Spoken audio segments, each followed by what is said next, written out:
You've probably heard a good number of times that our church is beginning this journey of 40 days of purpose. You're probably wondering what that means and what that's about.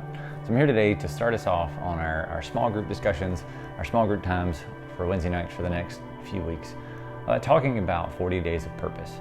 And the church has joined this 40 days of purpose based off of this book called The Purpose-Driven Life by Rick Warren.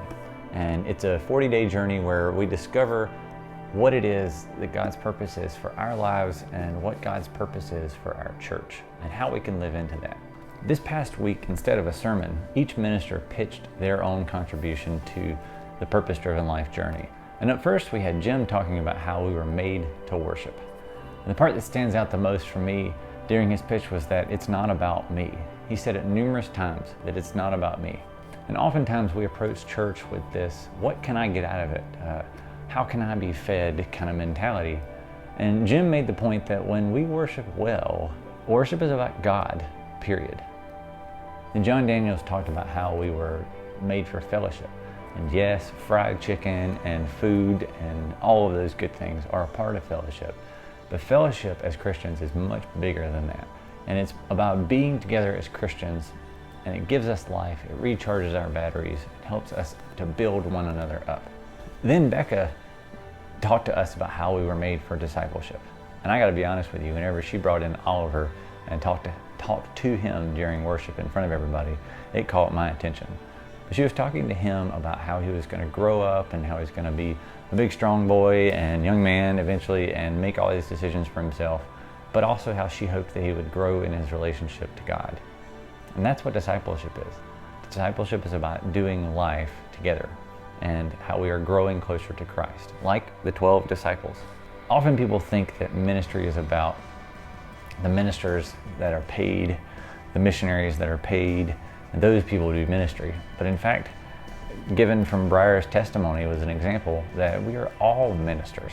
We are all made for ministry, to do God's work, to serve God's kingdom here on earth. And then Don talked about how we were made for missions or evangelism. And that's really a big part of what we are as Christians as well. What we do on Tuesday night with the feeding ministry is both a mission and it's also evangelism. And Don told a story and got his friend Chris to tell a story about how there was a gentleman who came to know Christ, came to become a believer, a disciple of Christ through that ministry. Each week we're going to be meeting up about halfway through the week, and you're about halfway through the reading for the week if you're following in the book. And I'm going to be summarizing each day's reading for the week so that we're all on the same page. I know I'm going to be ahead of you by the time you get to Thursday or whatever, but the point being, we're going to be sharing this together, and I want to make sure that everyone's on the same page for your discussion groups. Day one begins with us learning that it all starts with God. That we sometimes think that we're self-made heroes, that we've brought ourselves to this point, that we've got ourselves, pulled ourselves up by our bootstraps, but in fact that is not the case. And if we believe that, we're only fooling ourselves.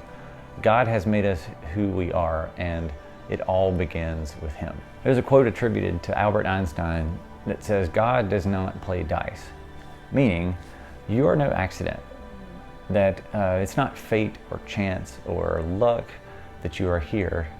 You are not an accident, and you are alive on purpose. On Tuesday, the focus was on whatever it is that drives you in life, meaning what guides and directs you. For some of us, we're driven by guilt. We let regret and shame and all the past guide our decisions and make us feel terrible from time to time, but we let that drive us. Some of us are driven by resentment or anger, and sometimes we either keep it bottled up or let our pain come out on others. Others are driven by fear, and there is a healthy dose of fear, but the problem lies is when we let our fear drive us. Many people are also driven by materialism or consumerism, that you've got to get the newest, best thing, but you don't want to let that drive your whole life, or else you'll find emptiness after all those things are gone. Because just like when you get the newest iPhone in 6 months, yours is obsolete and the next best one has already come out. Some of us are also driven by approval of others, our friends, our family, anything other than approval of God, and those things can also distract us. As Christians, we have the hope of heaven. It is something we are excited about, And it's a part of the life that we live as believers. Yes, heaven is something to be excited about, and it is something that we are looking forward to. Day 4 talks about how there is more to life than just here and now. Days 5, 6, and 7 talk about the tasks that we've been given here on earth to live out. God has entrusted us with this place. He's entrusted us with our lives. He's entrusted us to do the work here on earth. And it's all for His glory. And Romans 11:36 says, everything comes from God alone. Everything lives by His power, and everything is for His glory. We are to live lives that bring glory to God through our worship, our fellowship, our discipleship, our ministry, and our missions. These 5 purposes are what should drive our life. Thanks for joining us this week, and I hope you enjoy your time with your discussion groups. We'll check in with you later.